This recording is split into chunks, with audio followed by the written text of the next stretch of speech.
Siang ini kita akan bicara tentang 3 rahasia Allah. Ada yang sering menyebutkan 3 rahasia itu adalah yang pertama rezeki, yang kedua jodoh, yang ketiga kematian. Tapi yang menjadi pertanyaan penting adalah bagaimana cara kita memahami 3 rahasia ini. Walaupun 3 rahasia ini memang sudah ditentukan, sudah diatur, tapi tentu harus ada pemahaman yang lebih detail sehingga kita tidak salah memahami dari 3 rahasia itu. Yang pertama yang harus kita pahami ketika bicara tentang rezeki, jodoh, kematian adalah bahwa 3 hal itu sudah diatur oleh Allah Subhanahu wa taala. Rezeki, Allahu Akbar. Setiap manusia yang hidup, maka disitulah Allah sudah atur rezekinya. Bahkan bukan hanya manusia, makhluk. Selama dia hidup di dunia, maka Allah sudah atur rezekinya. Surat Hud ayat 6. Allah Subhanahu wa taala berfirman, A'udzubillahi minasyaitonirrajim. Bismillahirrahmanirrahim. Wa ma min dzabbatin fil ardi illa 'alallahi rizquha. Dan tidak ada makhluk yang melata pun. Artinya makhluk yang melata saja selama dia hidup di muka bumi sudah Allah atur rezekinya. Maka sebagai orang yang beriman, sebagai orang yang senantiasa menyerahkan, berpasrah kepada Allah dalam kehidupannya, sehingga benar keimanannya kepada Allah, dia meyakini bahwa rezekinya sudah diatur oleh Allah Subhanahu wa taala. Rezeki sudah tertakar, tak mungkin tertukar. Oleh karena itu, dia benar-benar yakin bahwa selama dia hidup, selama itulah Allah mengatur rezekinya dan Allah memberi rezeki kepada dirinya. Begitupun dengan jodoh. Kalau kemudian Allah memberikan takdir kepada kita untuk berjodoh dengan seseorang, maka kita akan benar-benar merasa yakin dengan seseorang yang hadir dalam kehidupan kita. Jodoh sudah tercatat, tak mungkin tersesat. Ketika Allah catatkan dia menjadi jodoh kita, maka insya Allah akan menjadi jodoh kita. Begitupun dengan kematian.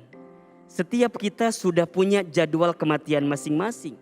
Dan yang harus kita yakini bahwa setiap kita pasti akan mati. Suka, tidak suka, mau, tidak mau, pasti kita akan berjumpa dengan yang namanya kematian. Kullu nafsin dha'iqatul maut. Setiap yang bernafas, setiap yang berjiwa, setiap yang hidup, pasti dia mati.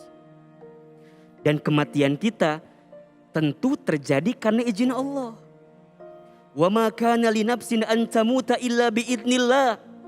Sungguh kata Allah, ya, tidak ada manusia yang kemudian wafat, mati, meninggal illa biidnillahi kitaban muajjala, kecuali semua sudah dalam izin Allah, ketentuan Allah yang pasti akan bertemu dengan orang yang wafat dalam kehidupannya. Tapi tidak sampai di situ. Maka yang kedua, setelah kita meyakini bahwa rezeki, jodoh, kematian sudah ada dalam ketentuan Allah, tapi ingat yang kedua, kita semua diperintahkan oleh Allah untuk berusaha meraih 3 hal itu. Rezeki tentu harus kita usahakan. Bagaimana cara mengusahakannya? Ini yang paling penting. Banyak orang yang gelisah dengan rezeki, tapi tidak banyak orang yang gelisah dengan cara dia mencari rezeki. Banyak orang yang sibuk mencari rezeki, tapi dia lupa kepada yang maha pemberi rezeki. Sibuk banting tulang, tulang banting, kaki di kepala, kepala di kaki. Rizkinya memang sudah ada, ya, tapi dia harus mengusahakannya. Wa allaisa lil insani illa ma sa'a. Dan tidak ada manusia mendapatkan apa yang dia peroleh kecuali sesuai dengan apa yang diusahakannya. Berarti apa? Pentingnya usaha, pentingnya ikhtiar, pentingnya bekerja. Sebagai bagian apa? Sebagai kewajiban dia kepada Allah Subhanahu wa taala. Allah yang perintahkan dia bekerja. Allah yang perintahkan dia berusaha. Jodoh Gak bisa datang bim salabim abrakadabra, prok prok prok jadi apa? Gak bisa. Ikhtiar, bagaimana cara ikhtiarnya? Ta'aruf, saling mengenal, saling berkenalan, cari tahu siapa namanya, di mana rumahnya, bagaimana keturunannya. Itu ikhtiar. Begitupun dengan kematian. Kematian memang sudah dicatat setiap manusia akan kapan matinya. Tapi kita perlu ikhtiar untuk apa? Menjaga kesehatan, menjaga diri. Agar kemudian kita tidak meninggal dalam keadaan membinasakan diri sendiri. Itu adalah bagian ikhtiar kita. Setelah itu yang ketiga. Setelah kita yakin, kemudian kita ikhtiar. Bagaimana cara ikhtiarnya? Ini yang paling penting. Hadirkan ketakwaan kita kepada Allah dalam mengikhtiarkan 3 rahasia tadi. Dalam mencari rezeki, silahkan kamu berikhtiar. Tapi ingat, ikhtiarnya yang halal, ikhtiarnya yang baik. Jangan zolim sama orang, jangan nipu sama orang, jangan ambil hak orang lain. Kenapa? Boleh jadi kamu dapatkan rezekinya, tapi keberkahannya akan hilang daripada rezeki yang kamu dapatkan. Karena mohon maaf, yang paling penting dari rezeki itu bukan jumlahnya, tapi berkahnya. Ini yang paling penting. Pertanyaannya adalah, apakah kita sudah mendapatkan rezeki dengan berkah atau belum? Itu yang akan Allah tanya dalam kehidupan kita. Jodoh, ya kita dapat. Tapi bagaimana cara mendapatkannya? Apakah kita mohon maaf melakukan sesuatu yang dibenci oleh Allah dalam menemukan jodoh itu? Kemudian setelah itu kita menikah. Apakah setelah menikah kita bisa menjaga jodoh kita atau tidak? Menjaga pasangan kita atau tidak? Hati-hati. Jangan menyakitinya. Jangan selingkuh. Jangan mengambil hak-hak yang di luar daripada pasangan kita. Kenapa? Karena itu bentuk ketakwaan kita kepada Allah untuk menghadirkan amal-amal yang baik kita. Kematian. Bagaimana cara kita menyiapkan bekal-bekal terbaik untuk kematian kita?